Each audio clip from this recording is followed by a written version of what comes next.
এই যে দেখেন কিছুদিন আগে আমাদের বর্তমান নেতা ডক্টর ইউনূস উনি সব রাজনৈতিক নেতৃবৃন্দদেরকে ডেকেছেন একটা ইস্যুকে কেন্দ্র করে। তার মানে গোটা বাংলাদেশ এক হয়ে গিয়েছে, আমরা সবাই উদ্বেলিত হয়েছে, উচ্ছ্বসিত হয়েছে, ঠিক কিনা বলেন? রাজনৈতিক নেতাদেরকে ডেকেছেন উনি, আমরা এক হয়েছি। এরপরে ধর্মীয় অঙ্গনের যে লিডাররা বিভিন্ন ধর্মের, শুধু মুসলিম না, সবাইকে ডেকেছেন, আমরা ঐক্যবদ্ধ হয়েছি।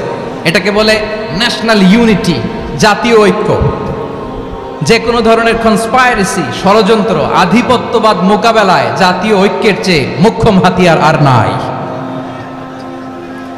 আমাদের একটা প্রতিবেশী দেশ আছে, আমরা আমাদের দেশ নিয়ে যত ভাবি তারা তার চেয়ে বেশি ভাবে। কথা বুঝতেছেন না? আরো ভেঙে বলতে হবে। হ্যাঁ, আমরা আমাদের দেশ নিয়ে যত উদ্বিগ্ন, এদের আরো টেনশন বেশি। বলেন আমাদের দেশে শান্তি আছে না নাই? আমরা হিন্দু মুসলিমে কখনো দাঙ্গা লাগে?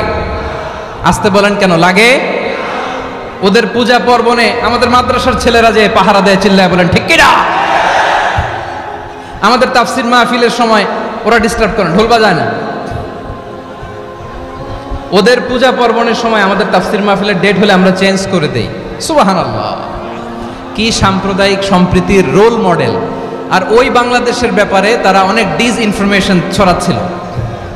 ভারতের অনেকগুলো গণমাধ্যম, আমি জেনারেলাইজ করব না, আমাদের প্রতিবেশী দেশের সব গণমাধ্যমকে আমি দোষ দিতে চাই না, অনেকগুলো গণমাধ্যম তারা ডিসইনফরমেশন শেয়ার করেছে।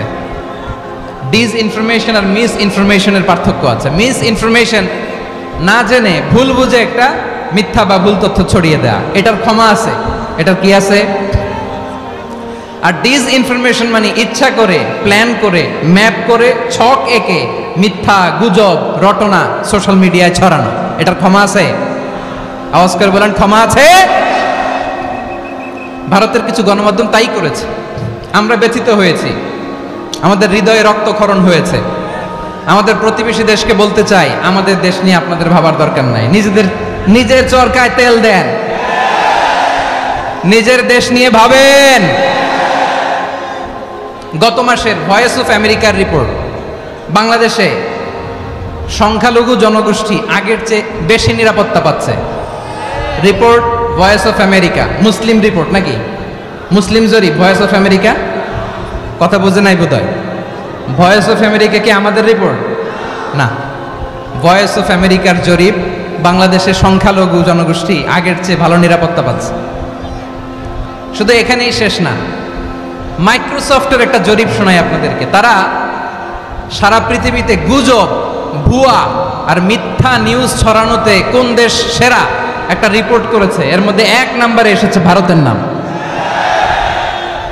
মাইক্রোসফট তো মুসলমানরা চালায় না? কথা বোঝে নাই বোধহয়। প্রতিবেশী দেশকে বলবো, আপনারা নিজের চরকায় তেল দেন, আপনারাও শান্তিতে থাকেন, আমাদেরকেও শান্তিতে থাকতে দেন। সব চেঞ্জ করা যায়, প্রতিবেশী চেঞ্জ করা যায় না। আমাদের ল্যান্ড তাদের ল্যান্ড, পাশাপাশি। আমরা চাই তারাও সুখে থাক, আমরাও সুখে থাকি, ঠিক কিনা? কিন্তু প্রতিবেশী হলে বন্ধুত্বপূর্ণ আচরণ করতে হয়। প্রতিবেশী যদি বন্ধু না হয়ে প্রভু হতে চায়, এরকম দানব প্রতিবেশী কেউ চায় না।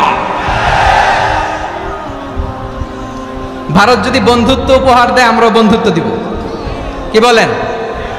তারা যদি বন্ধু সুলভ আচরণ করে, আমরাও বন্ধুত্ব উপহার দেব। কারণ আমাদের পররাষ্ট্র নীতি হচ্ছে সবার সাথে বন্ধুত্ব, কারোর সাথে বৈরিতা নয়। আলহামদুলিল্লাহ বলেন, কত চমৎকার পলিসি আমাদের। আমরা নির্বিবাদী, আমরা বাংলাদেশিরা শান্তিকামী, we are proud of that. এজন্য আমরা গর্ববোধ করি। আমাদের পররাষ্ট্র নীতি সবার সাথে বন্ধুত্ব, কারোর সাথে শত্রুতা নয়। তাই প্রতিবেশী দেশকে বলবো, আমার ভাইয়েরা, আপনারাও আমাদের ভাই, বন্ধুত্ব দিলে বন্ধুত্ব পাবেন। বন্ধুত্ব ইজ ওয়েলকাম, দাদাগিরি নয়। বন্ধুত্ব ওয়েলকাম, দাদাগিরি নয়, লাউড এন্ড ক্লিয়ার। ভারত যদি বন্ধুত্ব দেখায়, বন্ধুত্ব পাবে। কিন্তু ভারত যদি বাংলাদেশে আধিপত্যবাদ বিস্তার করতে চায়, বাংলাদেশের 18 কোটি জনগণ সেটা রুখে দেবে।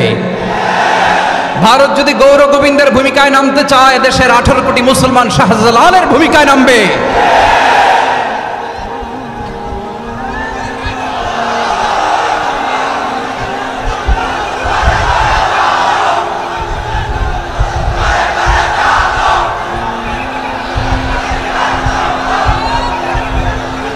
প্রিয় ভাইয়েরা, আমরা বন্ধুত্বে বিশ্বাসী, শত্রুতায় নয়, ঠিক কিনা বলেন?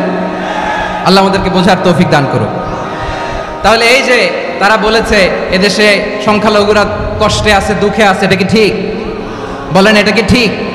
না, তারা ডিস ইনফরমেশন শেয়ার করেছে, এটা ঠিক নয়। আমার প্রতিবেশী বন্ধু রাষ্ট্রকে বলবো, আপনারা এটা করবেন না, এটা করবেন না। আমরা শান্তিতে আছি, আপনারাও শান্তিতে থাকেন, আমাদেরকেও শান্তিতে থাকতে দেন। এই যে চিটাগাংয়ের অ্যাডভোকেট আলিফ হত্যাকাণ্ডে গোটা বাংলাদেশ আমরা ধৈর্যের পরাকাষ্ঠা দেখিয়েছি, চিল্লায় বলেন ঠিক কিনা? আমাদের নেতা আমাদেরকে ডেকেছে, আমরা শান্ত থেকেছি। আমরা শান্ত থাকতে চাই, আমরা ঐক্যবদ্ধ থাকতে চাই। যে কোনো ষড়যন্ত্র রুখে দেওয়ার জন্য ঐক্যবদ্ধ প্রচেষ্টার কোনো বিকল্প নাই। তাই আজকের আলোচনার ছোট্ট একটা টপিক আমি শিরোনাম ঠিক করেছি, আমাদের জীবনে, সমাজ জীবনে, ধর্মীয় জীবনে, রাষ্ট্রীয় জীবনে ঐক্যবদ্ধ থাকার গুরুত্ব। এবার আওয়াজ করে পেকুয়ার ভাইয়েরা বলেন, আমরা ঐক্যবদ্ধ জীবনযাপন করতে চাই কি চাই না? আল্লাহ তাআলা সে নির্দেশনাই দিচ্ছেন। আল্লাহ তাআলা ইরশাদ করছেন, ওয়া'তাসিমু